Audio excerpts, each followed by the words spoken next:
O en línea que vamos a establecer de genética clínica para la Universidad West Hill. Bien, el primer tema que vamos nosotros a valorar el día de hoy es un tema bastante árido, es un tema bastante extenso. Son las bases moleculares de la herencia, precisamente los aspectos moleculares implicados en nuestra materia o en el área de búsqueda de la información genética, para que a través de este conocimiento nosotros podamos establecer algunos diagnósticos. ¿Qué temas vamos a abordar principalmente? Bueno, pues cuál es la estructura y cuál es la función de este genoma humano, que se encuentra tanto en el núcleo como en las mitocondrias. Otro de los aspectos que vamos a abordar es cómo este genoma puede modificarse para darnos alguna representación clínica, y eso nosotros lo vamos a conocer como mutaciones o polimorfismos, y algunas técnicas moleculares o algunas técnicas que nosotros vamos a tener para poder abordar al paciente, qué estudios vamos a realizar y cuáles serían sus indicaciones principalmente de estos estudios.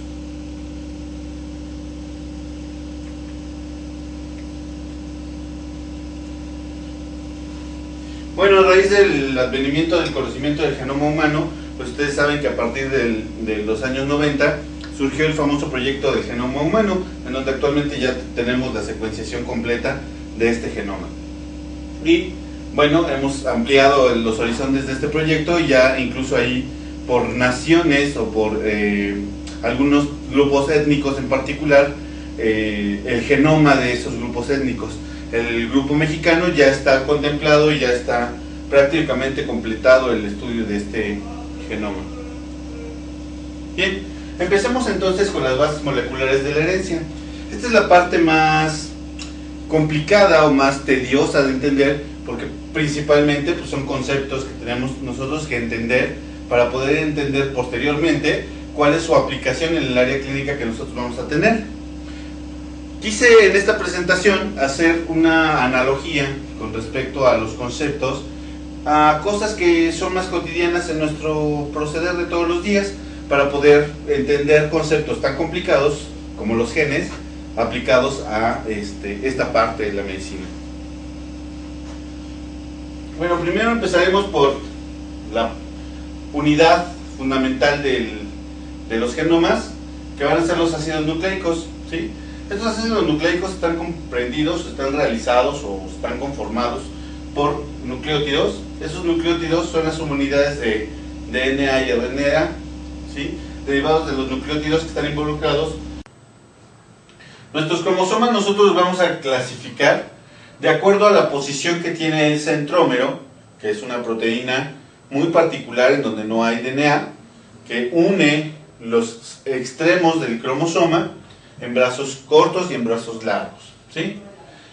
Hay tres tipos para la especie humana: los acrocéntricos, los metacéntricos y los submetacéntricos, ¿sí?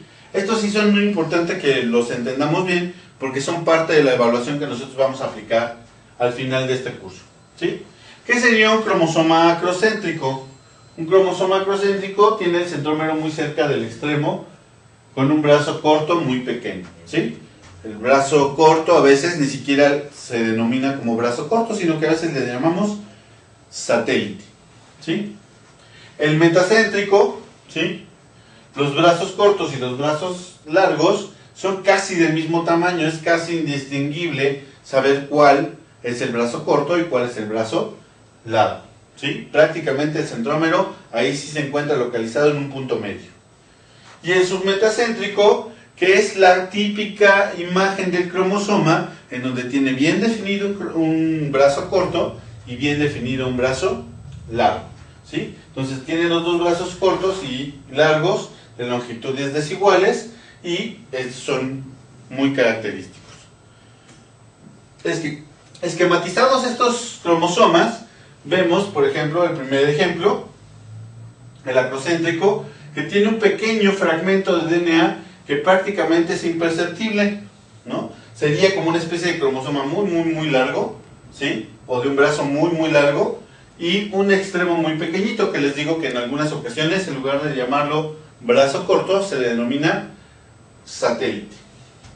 El metacéntrico, vean, que prácticamente no hay gran diferencia entre el brazo corto y brazo largo, prácticamente son del mismo tamaño, y el submetacéntrico, que este sí es el característico, donde puedo definir un brazo corto y un brazo largo.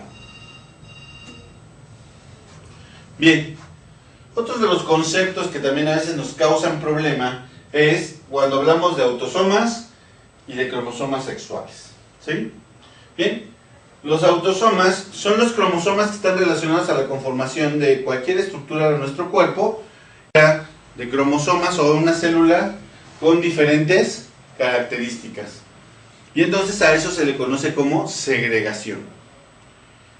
Cuando veamos a Mendel, pues entenderemos bien el concepto de segregación en sus famosas leyes de Mendel, ¿sí? Bien, la aberración cromosómica, que el término aberración pues, lo entendemos como un defecto, una falla en cuanto a sus características normales, ¿sí? Entonces sería cualquier cambio, ¿sí?, que genere el cromosoma, y pues estos ya están bien determinados qué cambios ocurren habitualmente, si hay duplicaciones, deleciones, translocaciones o algunas otras alteraciones en el cromosoma que pudieran causarnos un defecto o una falla, ¿sí? Bien, y otros términos importantes sería pleiotropía, ¿sí? El término pleiotropía es la expresión de un gen normal, ¿sí?, o que pudiera estar mutado, que cuando nosotros vemos al paciente, como que no parece haber una relación entre la falla de un solo gen y las características clínicas de este paciente, ¿sí? Bueno, esto parece que no tiene una relación, pero recordemos que durante el desarrollo embrionario, algunas estirpes celulares provienen de una sola hoja blastodérmica, ¿sí? Y este sería el ejemplo mejor para la pleiotropía, ¿sí? De una célula madre, durante la formación embrionaria, pues nosotros podemos tener células neurales, células de la glía, fibroblastos, podemos tener diferentes tipos celulares, y entonces eso explica por qué una persona que tuvo un defecto en un solo gen puede tener diferentes manifestaciones en órganos que pues ya en un organismo completo parecieran no tener una relación ni anatómica ni funcional entre estos órganos, pero sí en cuanto a su origen embrionario. Otro término en genética es epistasis, ¿sí? Bueno, ¿qué es un gen epistásico o epistático? El efecto por el cual un gen con esta característica enmascara o cubre la expresión de otro gen, y a veces o cubre a un gen enfermo o cubre a un gen sano, y expresándose esto como una enfermedad.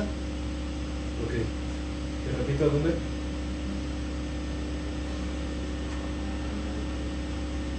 ¿Anterior? No, es. ¿Está? Ah, ok. Ok, ¿Ya está? Muy bien. Entonces, epistasis, ¿sí?, es cuando un gen cubre o enmascara la expresión de otro gen. Este otro gen puede estar enfermo o puede ser un gen sano, y en realidad el gen epistático será el gen enfermo, ¿sí? Bien, cuando el gen es ocluido o tapado se le conoce como hipostático, porque queda por debajo de la expresión del primer gen, ¿sí? Bien, epigenético, bueno, son los cambios epigenéticos, son cambios de un gen o la expresión de un gen durante el desarrollo de un individuo. Nosotros recordemos que, por ejemplo, cuando veíamos biología del desarrollo, la expresión del gen SONIC, que aparecía durante todo el desarrollo, tenía características diferentes en diferentes momentos del desarrollo, cuando se expresaba otra vez o dejaba de expresarse. Entonces estos genes, cuando se apagan y se encienden en diferentes momentos del desarrollo, se les conoce como genes epigenéticos. Y aquí tenemos la representación de que es un gen epistático, ¿sí? Tenemos un gen que está en un locus en particular y bloquea el efecto de otro gen que puede estar en el mismo cromosoma o incluso en cromosomas diferentes, ¿sí? Y entonces la producción del primer gen queda modificada por el gen que lo está ocluyendo. Ese es el término epistático, ¿sí? Bien, otro concepto con este, si están más familiarizados, es el concepto de impronta, ¿sí? La impronta es la expresión de ciertas características genéticas que yo puedo identificar de qué progenitor proviene esa característica.